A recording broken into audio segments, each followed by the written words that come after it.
இனியோம் நாம் உய்ந்தோம். எல்லாரும் இனியவர் ஆக்குறாங்க, எல்லாரும் நல்லவங்க. ஏன்? சிவனை சேர்ந்துட்டோம். சிவனை சேர்ந்த பிறகு அங்கே கெட்டவங்கன்னு யாரும் கிடையவே கிடையாது. இதான் அம்மா சொல்லுது, நல்லா கவனிங்க.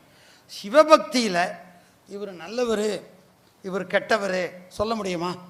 சத்தியமாக சொல்ல முடியாது. திரும்ப சொல்கிறேன், சிவனடியாரில் உயர்ந்தவர் தாழ்ந்தவர் அம்மா சொல்கிறாங்க. இனியோம் நாம் உய்ந்தோம், இறைவன் தாள் சேர்ந்தோம். இதை நாம் கற்றுக்கணும். இந்த பாரபட்சம் வேண்டாம், உயர்வு தாழ்வு வேண்டாம், எல்லாரும் பெரியவங்க. என்ன தெரியுமா கற்றுக்கணும்? என்னை தவிர அத்தனை சிவனடியாரும் பெரியவங்க. இப்படி வேணால் பார்க்கலாம். நானும் என் குடும்பமும் மட்டம் தாழ்ந்தவங்க, வந்த அத்தனை பேரும் பெரியவங்க.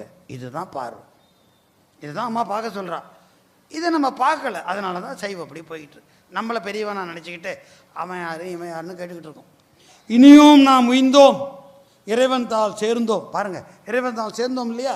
சேர்ந்தோம்னா நினைத்தோம்னு அர்த்தம். சேர்தல்னா நினைத்தல். இனியோர் இடரிலோம் நெஞ்சே, நமக்கு துன்பம் கிடையாது. இனியோர் வினைக்கடலை ஆக்குவிக்கும் மீளா பிறவி கனைக்கடலை நீந்தினோம் காணும்.